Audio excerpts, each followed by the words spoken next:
So, hello and welcome. It's time for a poker night today, and Kauris84 on the Finnish side suggested the 45-mans. And I think that as the 45-mans are going to be probably the middle part between MTTs and sit and goes, I'm thinking that they are going to be quite excellent games to take a look at.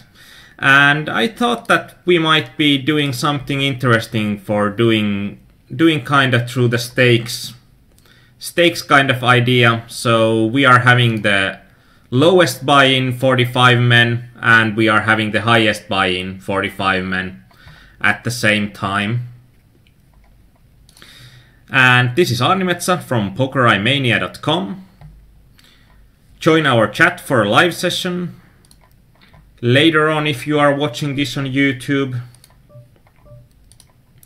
I'm actually thinking that I'm probably going to move this $15 table out of the view. If this Queen 6 would be suited, I would probably be completing it, but I think with offsuit Queen 6 we are not going to have good enough equity. And the reason that I'm moving this $15 game out is that the $15 and $30 game are going to play really similar. And that's also why I did take the $0.5 and $3.5, because I don't think that there is usually that much difference between just the stakes next to each other. But I'm thinking that there is a lot of difference between for something like $0.5 and $7 games. And I think the $7 game is probably going to be more useful and more interesting.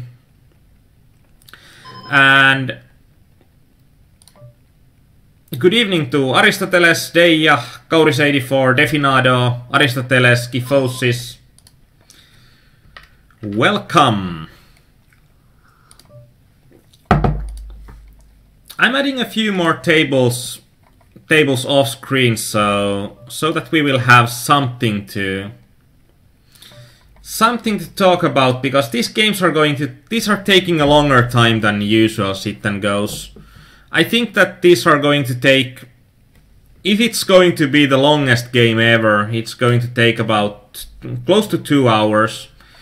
But on average, I think if you are opening something like 10 games of 45 mans, the last game is going to end at approximately 80 minutes from when you have started.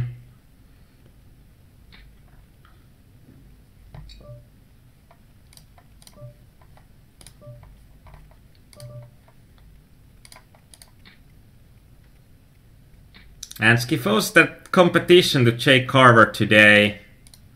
Yeah, I think it's actually pretty great that somebody got a sponsorship that does live streams, because I think that's going to be one way that people are going to get involved in poker. Like, I think that's going to be great.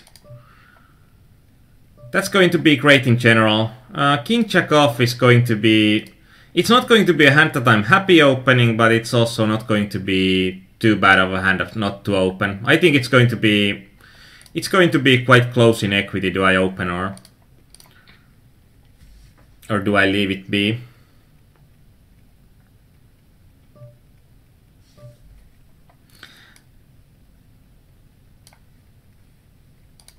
And as Deija said, that next Sunday we will have to make Arnistong rolling, but there is not going to be a poker night on next Sunday, so it's not going to happen next Sunday, but perhaps Sunday after that. So we are taking 1 week's break off. In general, in these 45-man games, I think that the general strategy of being tighter at early on and then opening up at the later stages of the game is the way to go. But I think in general the regs are making mistakes that they're going to be way too tight at the early stages. There are still chips to be made, but the most money moves at the late game. So being good at the late game is going to be more important. Against a random, I think ace-queen is going to be a call, but if it would be a reg, it would be a problem that a reg generally would open from early positions with something like ace-jack plus, and then there is not a lot that I'm going to be dominating, and it's going to be a nasty hand to play.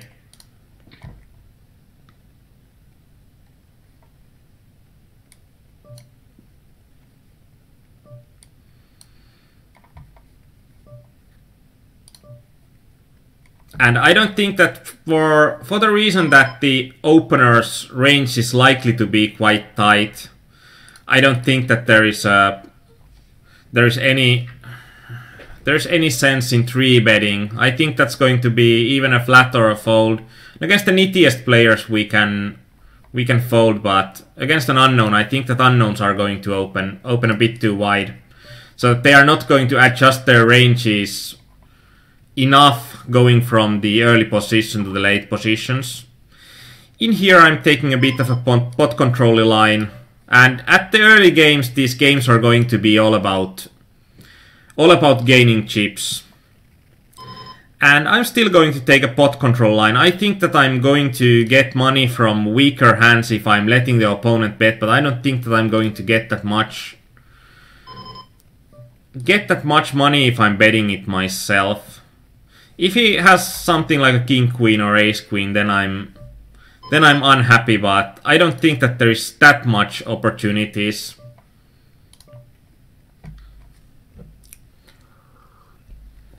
Let's just call the flop. Oh well, it could have been a set as well. And there's actually, when he bets the turn and bets the river, there are actually pretty few hands that I bet with or beat with the top pair. Especially when the second pair pairs on the turn and river. I'm still thinking that it's going to be a good call.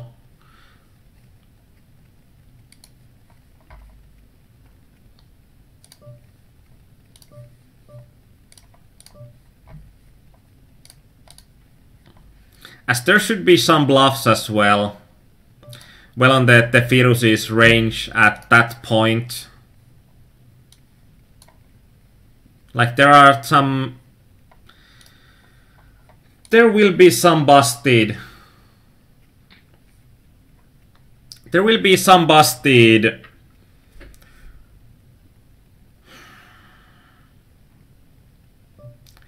And now I lost it completely. It's not an open-ended straight draw, it's an inside straight draw with only 4 outs. Gutshot straight draw. Damn, it's hard.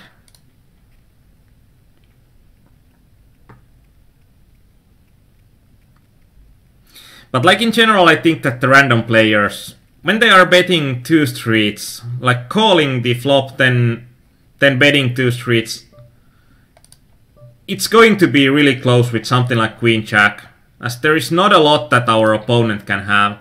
And it's going to be really interesting at the $0.5 level that I'm having a player that I have marked as a solid reg on my right side. I have actually pretty much no idea why I have marked a player as a reg that plays right now at the $0.5 level. There are, when I did the $50 to $5,000 and I started with the 50-cent 45 player games, I think I saw 1 or 2 regs at the first buy-in levels that played a solid game, but it's still interesting to see that you are seeing the same regs that could be playing a solid game, and they are still playing at the $0.5 level, or someone has dropped down a lot. And practically there is like the flush draw game through, there is 4 to a straight on the table, and we have second to bottom pair, so we are either bluffing or we are having really, really weak showdown equity there. And we were having really weak showdown equity there, and our showdown equity was actually good this time around. I thought that he might have something like ace high or 2 overcards that he calls the flop with. Ace jack off is going to be, against 2 limpers, it's going to be an open, and I hope that we are going to isolate the weaker player here. I think that if someone is playing that many hands and most hands as limps, there are going to be players that we want to play. We want to play many hands against, and we want to get a chance to get their chips. In here, I think if we are having any king that we are raising pre-flop, like king, queen, king, jack, ace, king, we are going to call this, but I think any jack is going to be too weak. Too weak in the spot.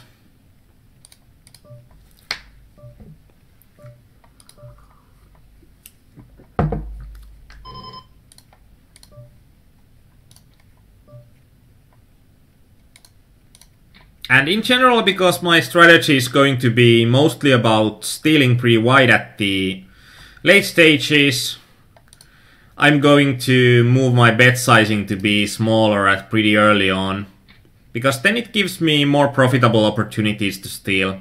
And I think that in general players are going to give up their blinds pretty easily, and if it goes to post-flop, we are going to get the pots pretty often as well.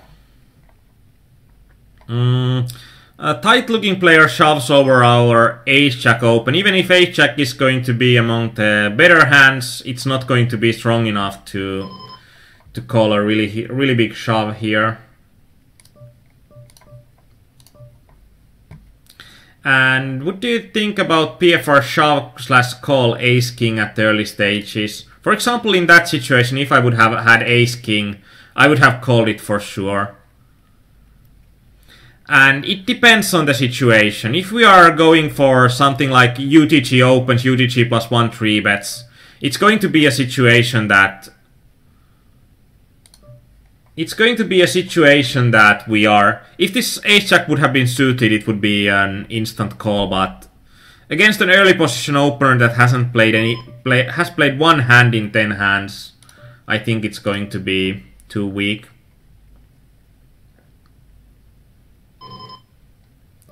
The stats, please. Just a moment.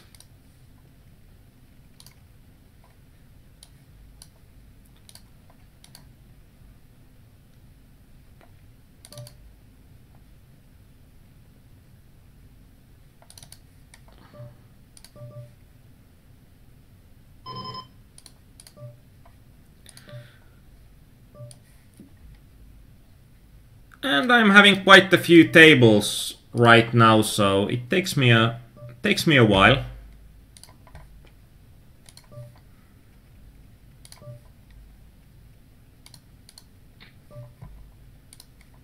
But the stats should be at the bottom there. It's actually a bit too low.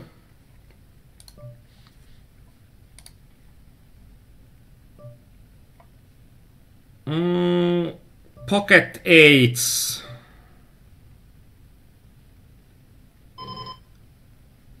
Pocket eights, and we have flatted. Not going to be good enough, even though that's only a turn bet.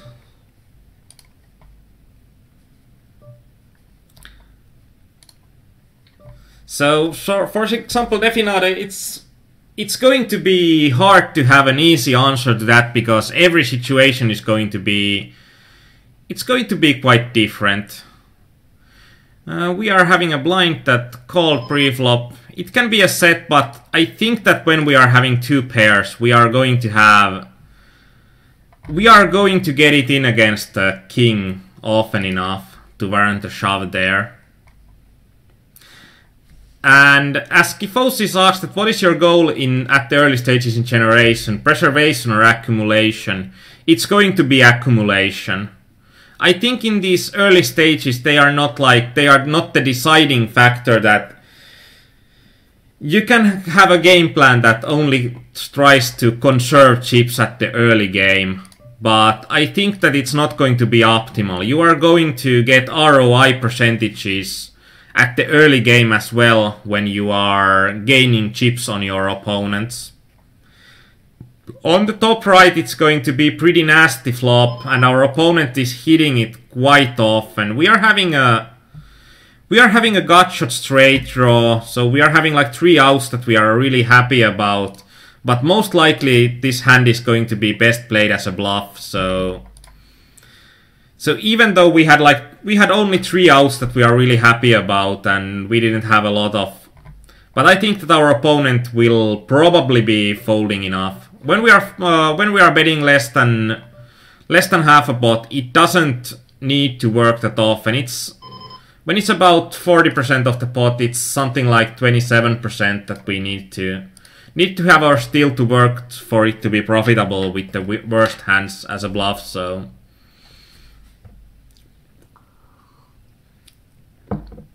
and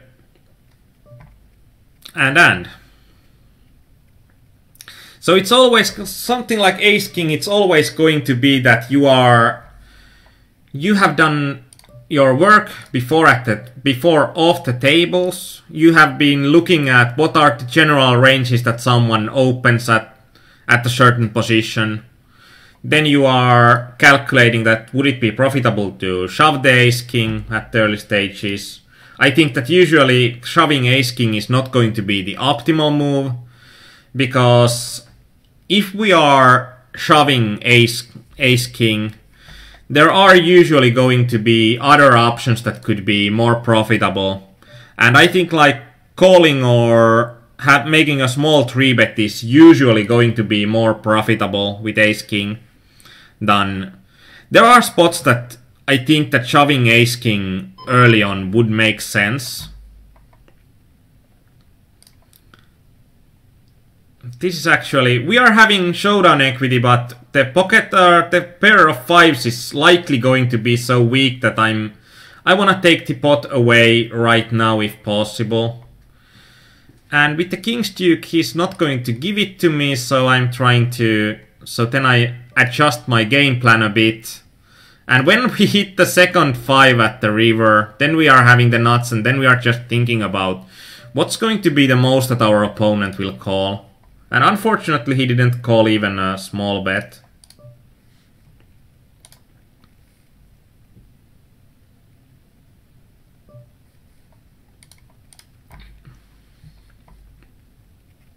And Kauris asked that, what do you think about the normal speed 45-mans? Are they profitable games if you compare them to the turbos? I think that the normal speed games are going to be even more profitable than the turbos, like per ROI.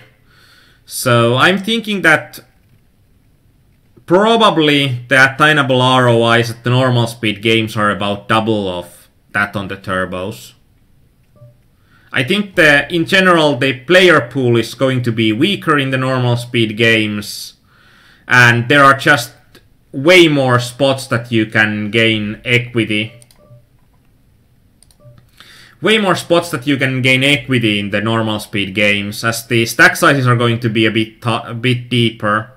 But if we are thinking about hourlies, I think that the hourly winnings will be higher for players in the turbos, because the turbos are running at higher buy-ins.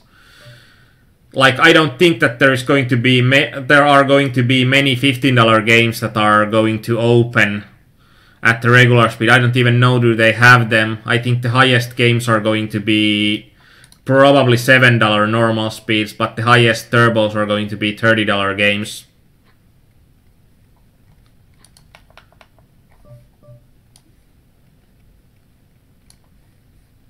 And with the queen 3 off, I'm going to think that the general player will have a really weak limping range there.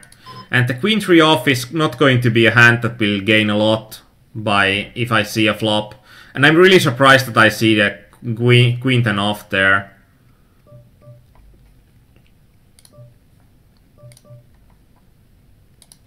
And $3.5 hijack you fold 8-7 suited. Yeah. And as Cody said, one reg at the $0.5 game. Yeah, actually completely correct. There is one reg that I have marked on the whole game, and he's at my starting table.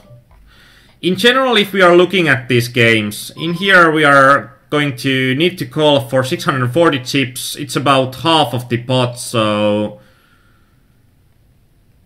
we are going to require about 33%, and I think that with King Jack off we are going to get 33% equity there.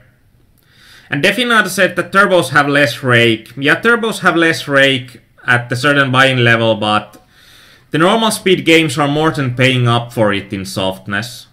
In here we are 13 big blinds deep, so we are thinking about shoving or folding on the open there when we are having a great hand.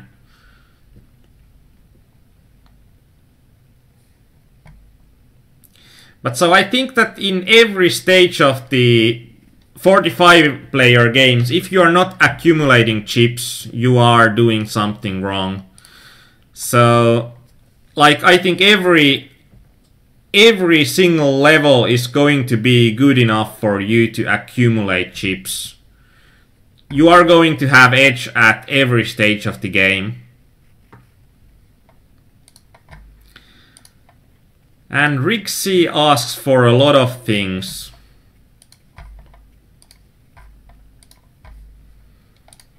Now there should be info tabs on all the games that are running. And Aristoteles asked that how important is to use the HR calc on 45s and even bigger MTTs.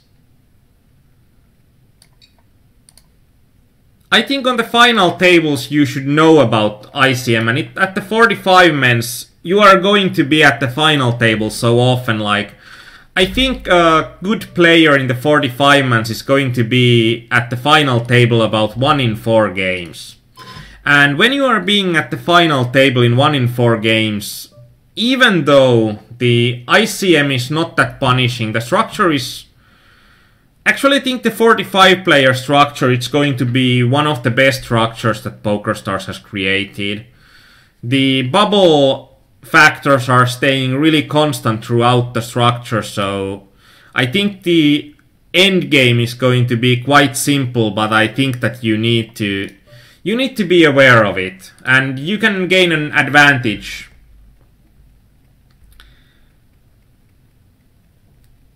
I think that you can gain an advantage in...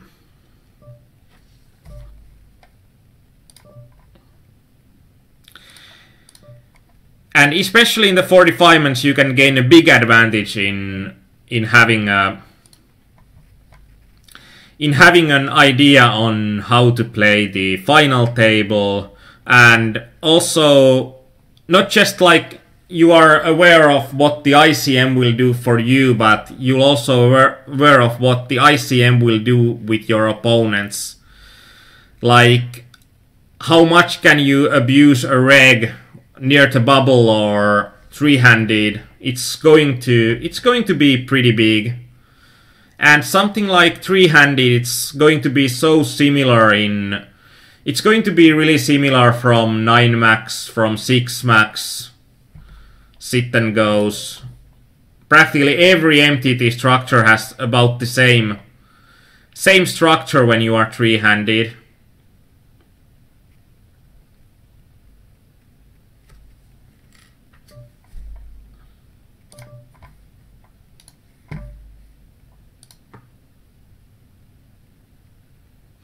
There's a virus that adds a heart when a flop comes 4-4-3.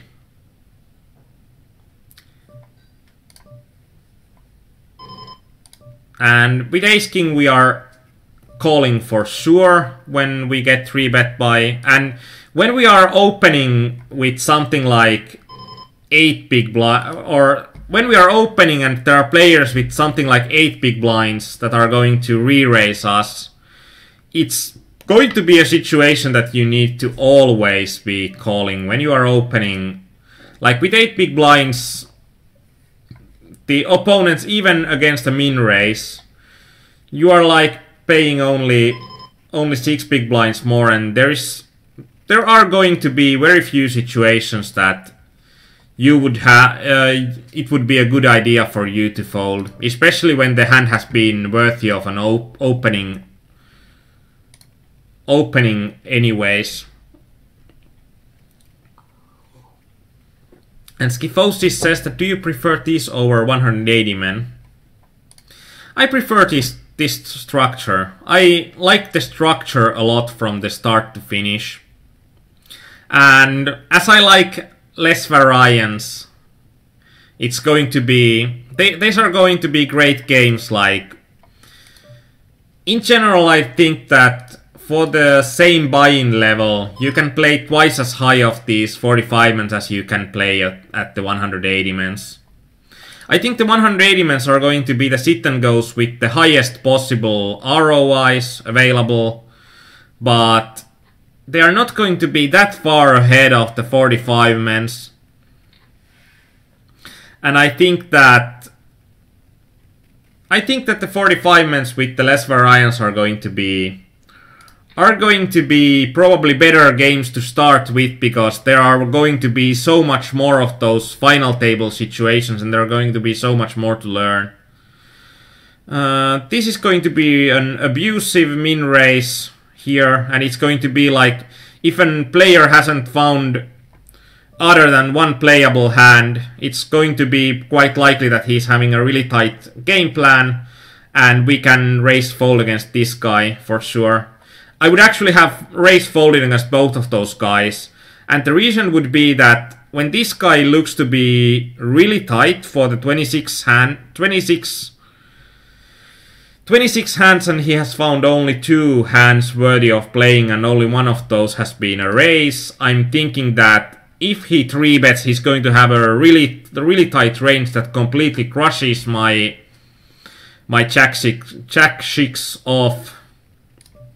So it's going to be a situation that would be a profitable raise fold, even though my opponent would be 8 big blinds deep.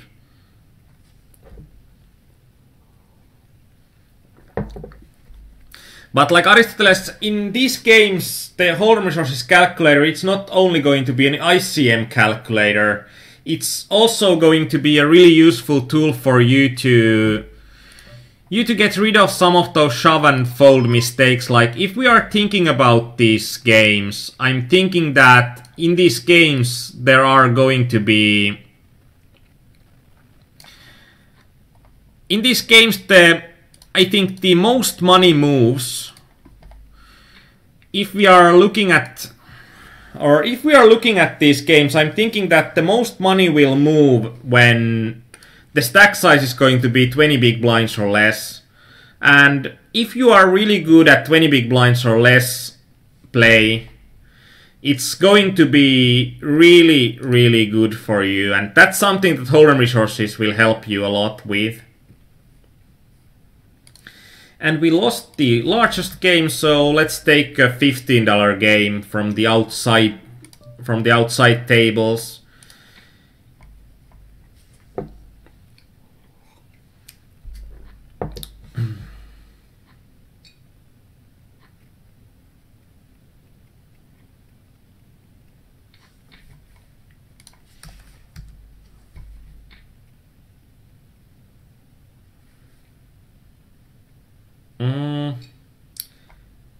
Why you don't mark bad players? And that's actually a good question. I should always mark bad players, as the bad players are going to be... They are going to be worth the mark anyways. And usually I'm getting at least 20 hands, and then I can see if someone is so far away from what I think is going to be profitable in the games. So that's actually a pretty good point. And I don't think that in these games we have seen that many of players that are going to be so far away what I would think that are going to be profitable. And usually if you can see a player that is at one game structure is going to be so far away what would be profitable, I'm thinking that those players are probably going to be losing players at other games as well. It doesn't work the other way around, that if someone is really good at some game, it doesn't... For example, if someone is a really good player at MTTs, it doesn't mean that they are really good players at something like 9-max sit and goes.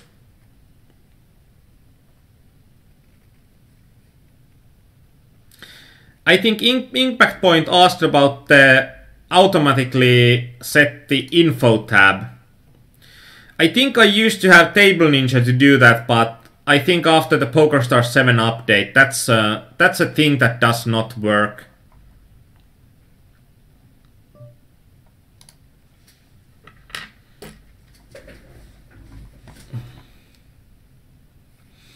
And yeah, like, it's going to be a lot easier for you if you are setting your marking tool to only use the left click to open the different colorings, because then it's going to be way quicker than if you are right click and label. And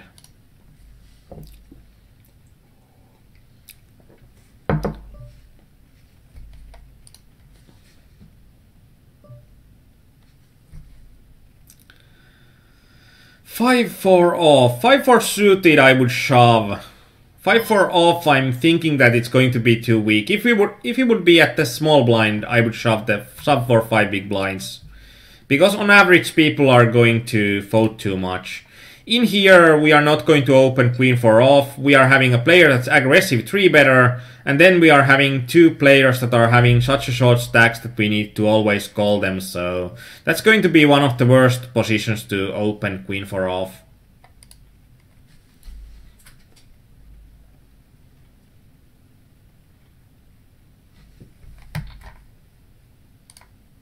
Settings.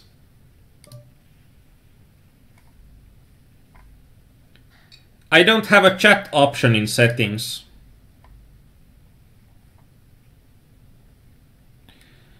In here, if we would know that the opponent is going to be a wide opener, then this would be a good shove. I don't think that in the $0.5 games we are going to have wide enough openers for a random player. And like, I think when I'm adjusting to different stakes, the most important thing that I'll do is going to be adjusting to the average unknown opponent.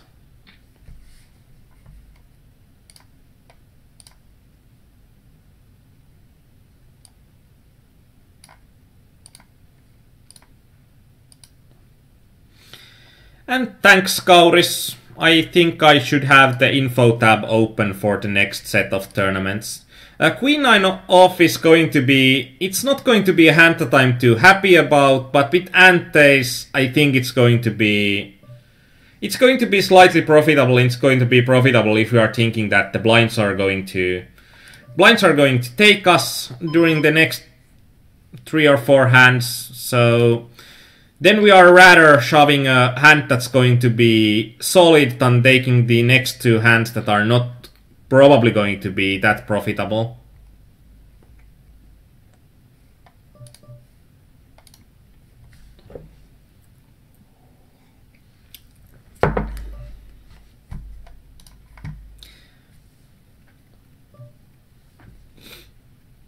And we got a caller with pocket aces. Of course, now when we are seeing that the next hand is king jack off, this would be more profitable to shove like than the queen 9 off before. But on average, we are not knowing that we are getting the king jack for the next hand. So we are playing the averages. What kind of average hand would we get the next situation? When we are having 12 big blinds, like ace jack would be a good open. King jack suited would be king jack or king queen suited. It's going to be tighter when we are having 12 big blinds and we are having about equal stacks with everyone else on the table. And that's actually a really good help from Kauris, as I'm seeing that there are multiple peoples in chat saying thank yous.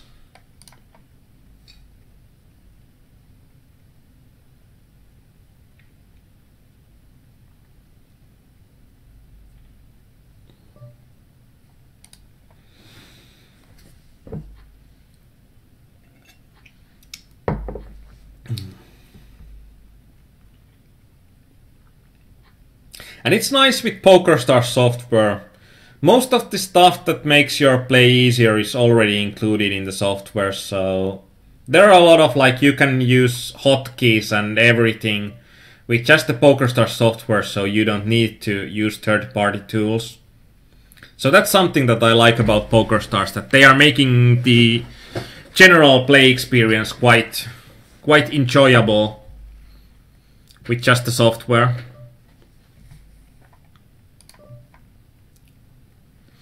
There's one limper, there's two limpers. There's... This big stack is something that I don't like in this equation. With just small stacks, this would be a no-brainer shove. I think it might be even a profitable shove right now. But not completely sure.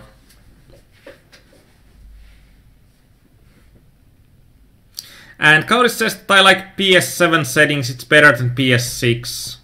I don't think that PS7 is better. But when PokerStars 6 is not coming back, so no need to cry over it, so... PokerStars 7 is workable, but I think it's way more confusing than...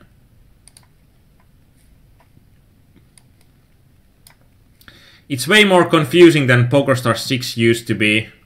And now I notice that if you are having the lobby, like, usually I'm having the lobby as small as it can be.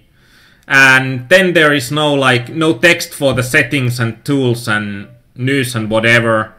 That might have also been a factor in being pretty confused in where anything is. But I think it's usual that people are hating change. And I think I'd agree with that I'm just hating change. Because PokerStars 6 was something that I was pretty used to, so...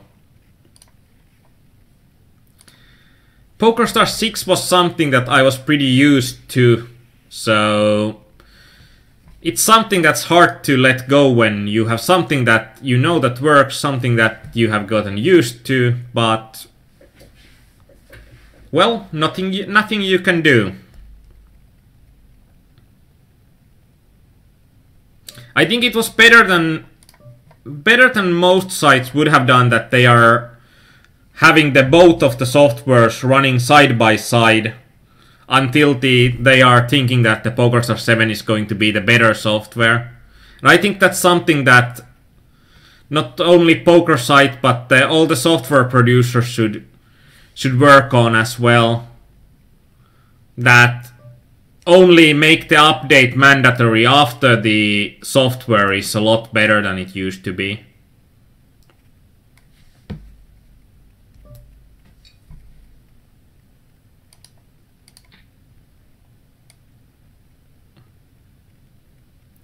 And Rixie says that at $3.5 game, Gozzi opens 40/40 with a small sample. The problem is the small sample size. Like, out of 21 hands, he has opened like... I think it was 18 hands then, and then when he opens just 4 hands, it's going to be 14%. And we are not having a lot of fold equity there. This is something that I really, really hate. I don't think that we are having enough fold equity against Bobby Blondie, and when we are not having enough fold equity, and I think that the opponent's open range is probably going to be so tight that if we are not having fold equity, pocket 8 is not going to be a profitable shove.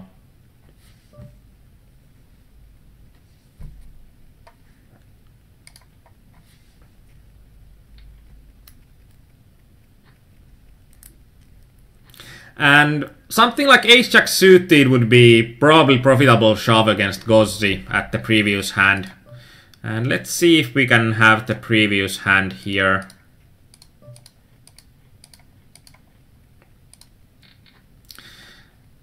And this is like 8 big blinds and I'm having Ace-9 off, so Ace-9 off is going to be way worse hand than Ace-9 suited.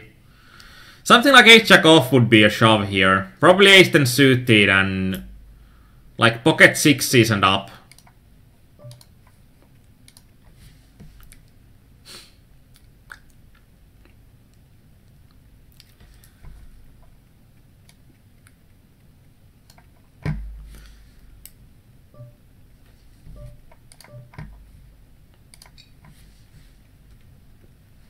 Schifosis said, or Impact Point says that you don't like change, but you adjust your strategy, so adjust to PokerStars 7. Yeah, like, you can't do anything about it, so you'll just need to adjust to it. And any pocket pair would be a shove at 6 big blinds, easily. Probably also any ace, so... And this Megazzo guy, he's going to be pretty wide in here. We are having a desperate situation, so... We are rather going against this Megazzo, even though we don't think that he will ever fold. But I think that we are ahead of his range with the ace-9 off here. And pocket queens, this is a perfect situation to call, and I'm going to like it.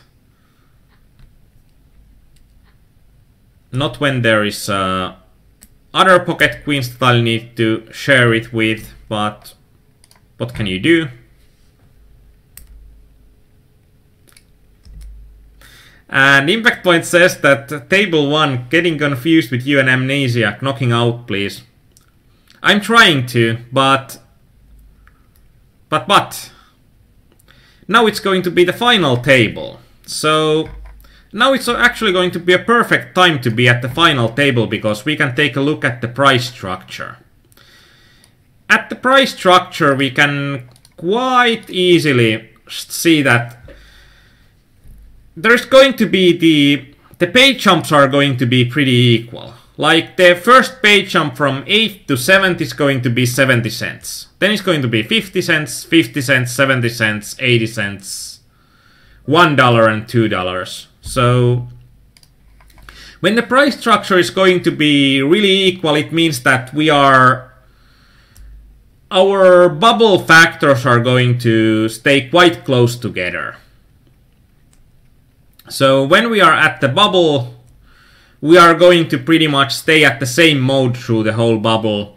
And also, when we are outside the final table, when it's 7 players getting the money, you don't need to adjust too much for the ICM outside the final table. So the final table adjustments are going to be the most important ICM adjustments you are going to make.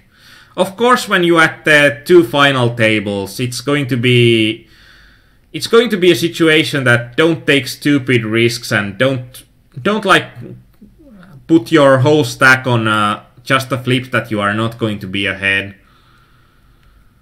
that you are not going to get enough equity in. So you are going to take some ICM, but not a lot.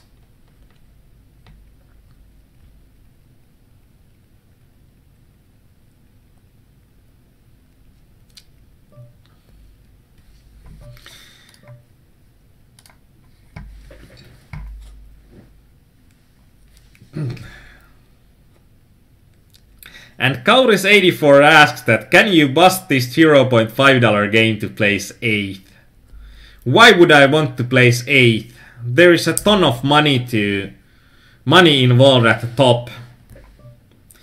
So these games are not going to be just aiming for the top, but I think you can quite easily see that when a good player gets to the final table 1 in 4 times, the players that are getting the top positions more often are going to be the players that are making the money. So we are still accumulating chips. We are not going to just ladder up the price structures, and we are trying to increase our chip size. And basically what all tournament poker is about, it's about increasing your equity share. And that's what we are doing all the time. In here there are going to be antes, there are not going to be too many hands that we would like. It's going to be a solid hand that we are going to get solid. We are going to get solid 40% with it. We are not going to be ahead, but we are not going to be too far behind. And when there is going to be that, there will be opponents that are going to be folding, so there will be dead money in the pot. And the dead money will be worth a lot for us with the in this situation, as our stack size is so low. And this is going to be like, we will need, and we are getting the 40% pre-flop. But after the flop, we are getting really, really bad equity. But pre-flop, we had 39%-ish against the ace-king suited.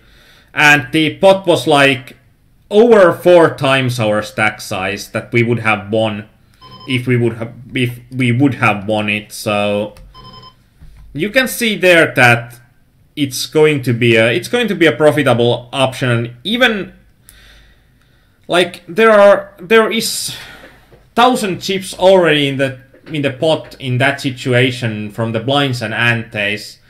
And if the blinds and antes, or if the guy with the best hand is not one of those blinds and antes guys, then it's going to be that the blinds and antes are going to stay as a dead money in the pot. And then it's going to be like we are most likely we are having about 40% equity against the player that is having the good hand. If it's going to be three-handed, we are still having about 30%. And we are going to be close to tripling up our stack if just one player outside the blinds gets involved in the pot.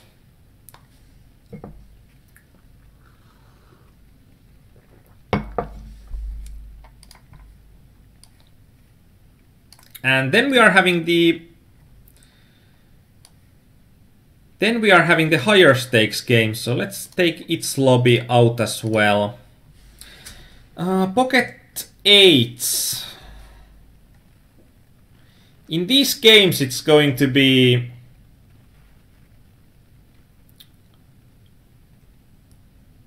we'll just need 40%-ish, and it's going to be worth more.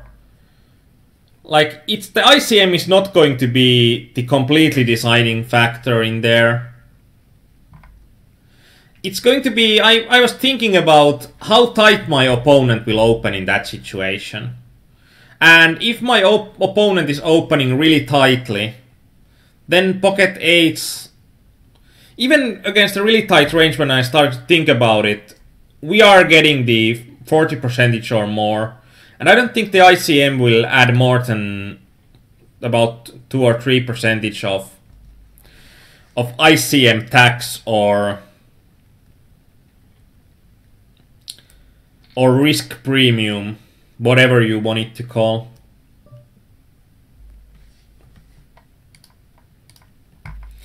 And so there's going to be the $15 game, and we can see that it's just 30 times bigger. There is nothing else to be, like, the price structure is exactly the same, it's just 30 times bigger at pretty much every stake. And because the rake is a bit lower, it's going to be a bit more than 30 times, but the basic idea is going to be the same. When we are at the 2 final tables, we don't care about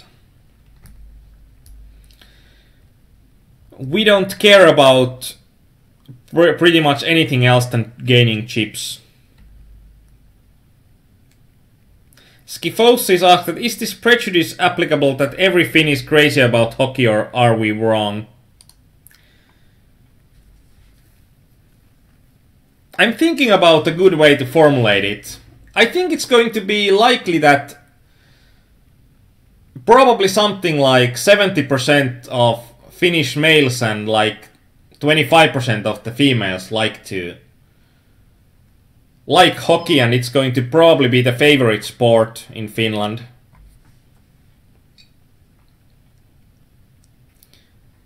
But I think it's going to be like, hockey is going to be way more, it's going to be way bigger in Finland than practically at every other place. And now that we are having a break, there's going to be a break in the other tournament as well. And always when you are playing in a tournaments that you are having breaks, take use for the breaks. Get out of your chair, do everything you can to be as refreshed when the break ends. The worst mistake is going to be staying in your chair and talking on Skype and surfing the internet. It's not going to be productive. Usually, get something to drink, get up, get your head straight, look at something else than monitors, and it's going to make a huge difference in your games if you are taking breaks, and it's going to make a huge difference if you are playing 6 hours and you have taken 5-minute breaks. It doesn't sound like a lot, but it really is. So, I'm taking a break. See you in 5 minutes.